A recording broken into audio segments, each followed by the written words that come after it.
There are a lot of folks, especially in my area, who like to go out at night with the UV light and look for glow-in-the-dark rocks and minerals. Things that fluoresce, like fluorescent slag, or fossils that light up under a UV light. And of course, the most desirable of all, the UPR lights, aka fluorescent sodalite. But these rocks and minerals aren't truly glow-in-the-dark, because as soon as you turn off your UV light, they go out as well. True glow-in-the-dark is not fluorescence, but phosphorescence. Do you know the difference between fluorescence and phosphorescence? Most people don't. Let's have a look together. This is Craig the Geologist, After Dark. After Dark.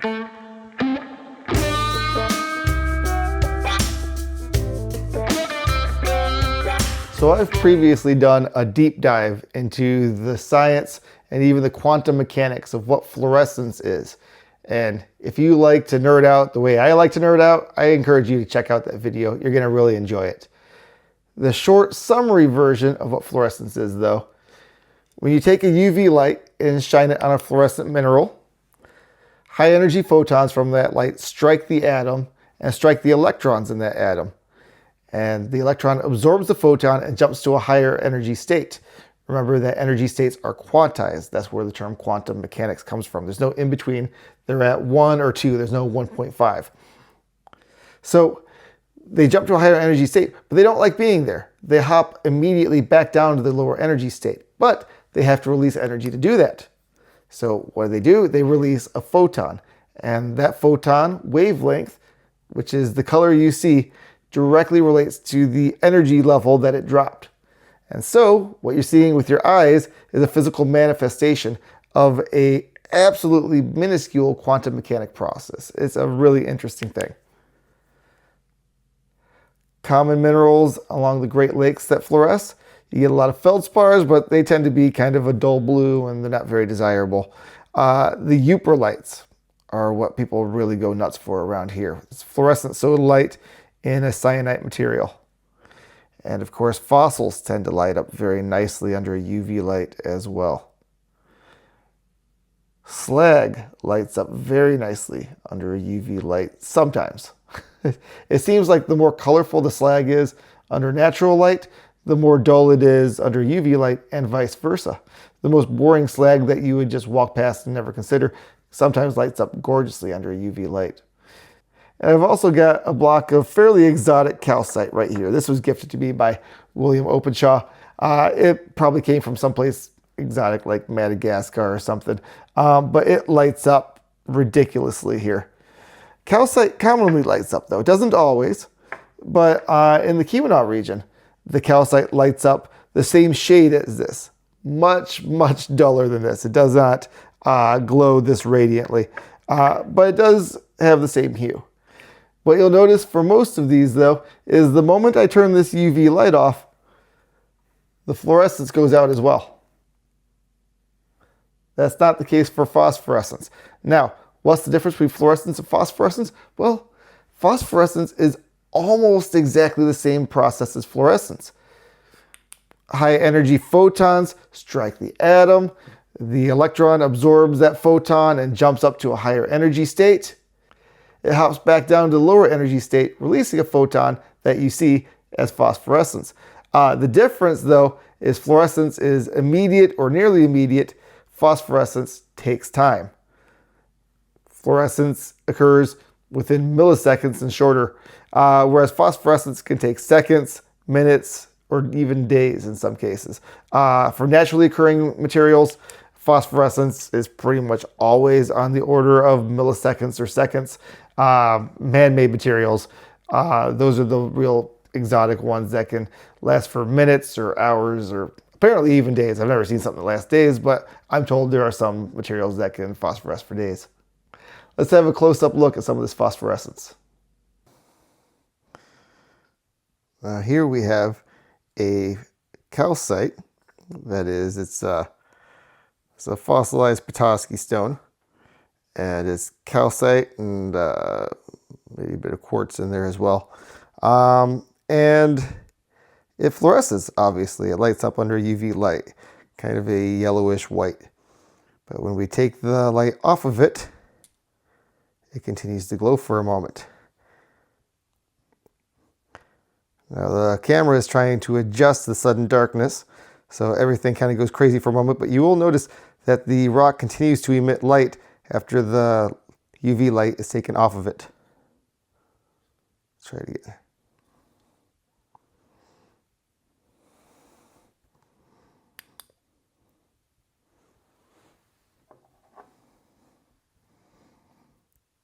I'm going to charge this up by shining the UV light very closely to it. I'm going to turn it off quickly. Take a look at that. Now, do our other fluorescent materials do that? How about our fluorescent slag? Right there. This one's bright red, these ones are purple. What happens when I turn the light off? Nothing at all. These are fluorescent, but they don't have any phosphorescence.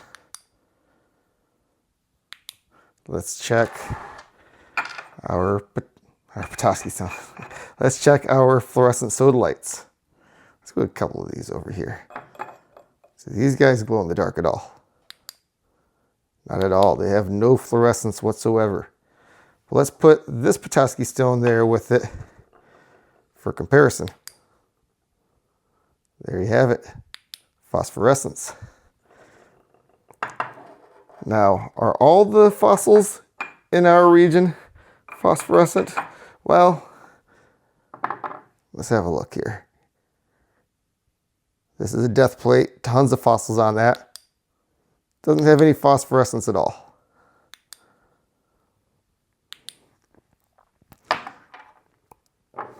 Here's a polished Petoskey stone.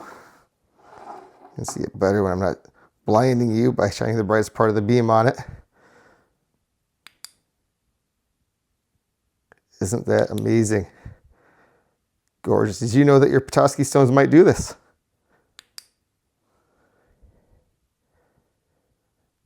Let's have a look at another one. Actually, this is a piece of breccia here.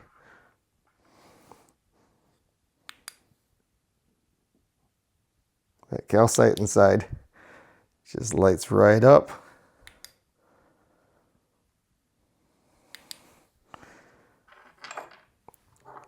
Here we have the inside of a brachiopod.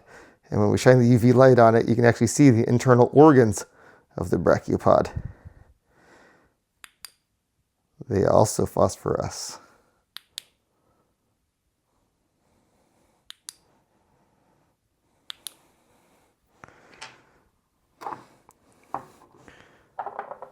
A few more of these guys over here.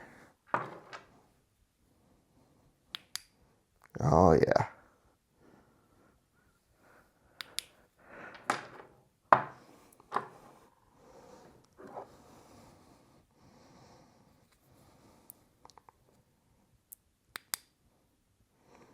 That one not quite so well.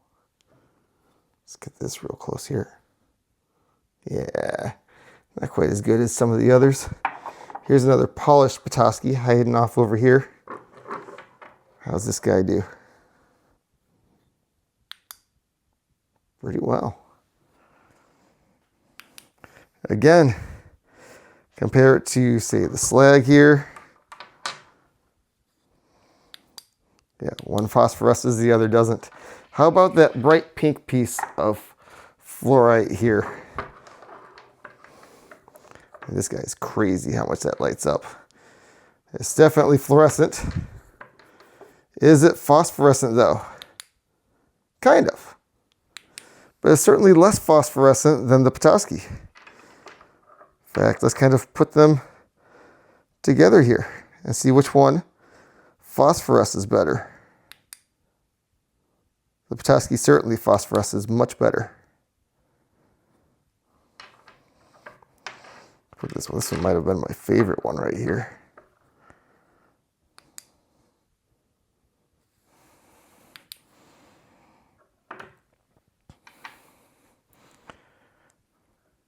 Now, does the phosphorescence only happen if you have a fancy UV light? The answer is no. You can use other types of light. I have here a different type of UV light. This is a UVA light. Things don't show up quite as well with this. Some materials show up a lot better, but these ones really do better with the long wave. This is a short wave. And but when we turn it off, still phosphoresces. It also works with white light. But the problem with white light is it's blinding to your eyes. And so it takes a minute for your eyes to adjust. Now the camera might adjust a little faster. But I'm going to really charge this up. It's maybe just not quite energetic enough.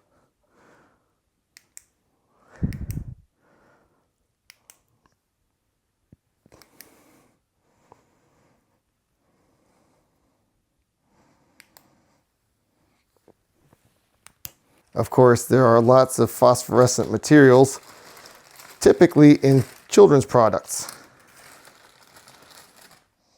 Let me get a few of these. I don't know if this is cocomelon or some other kind of children's little decorations here. And these are glow in the dark. They are phosphorescent. You charge them up with light and they glow. Now UV light tends to be much higher energy than white light, so it works better for fluorescence and phosphorescence. Let me use the UV light on these. And these guys will continue to glow for several minutes. These really hold their phosphorescence very dramatically. It's pretty much unheard of, to my knowledge, for a naturally occurring mineral to phosphoresce for a long period of time like this. When you're looking for phosphorescent minerals, you're looking for things that glow for maybe a second or two if you're lucky. One thing that's kind of fun to do with a phosphorescent rock or mineral is to shine a laser beam on it. This is a blue laser beam that is so violet it kind of drifts into the ultraviolet spectrum a little bit. It's actually mostly invisible to my glasses. I'm wearing eyeglasses with a UV filter on it to protect my eyes when I'm outdoors, but it pretty much makes this light invisible to me. But if I turn this off, you can see that. Well, we can kind of draw tracks on this thing with this.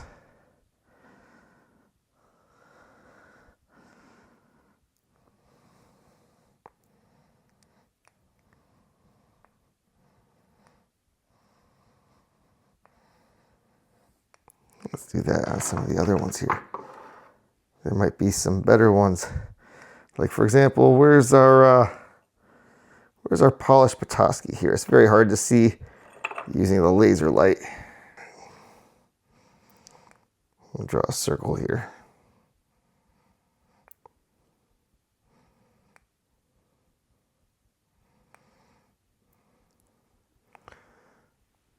In fact, it's visible to my eyes far longer than it's visible on the camera.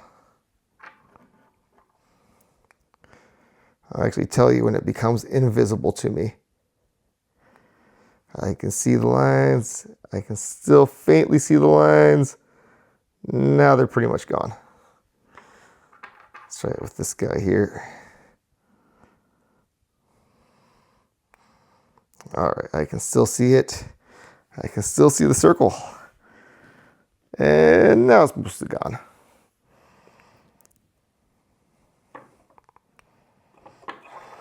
But yeah, isn't this fun to play with?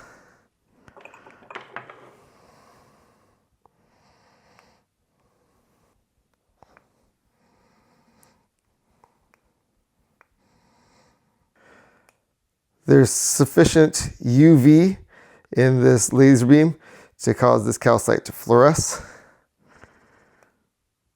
But it really doesn't phosphoresce nearly as well as the others.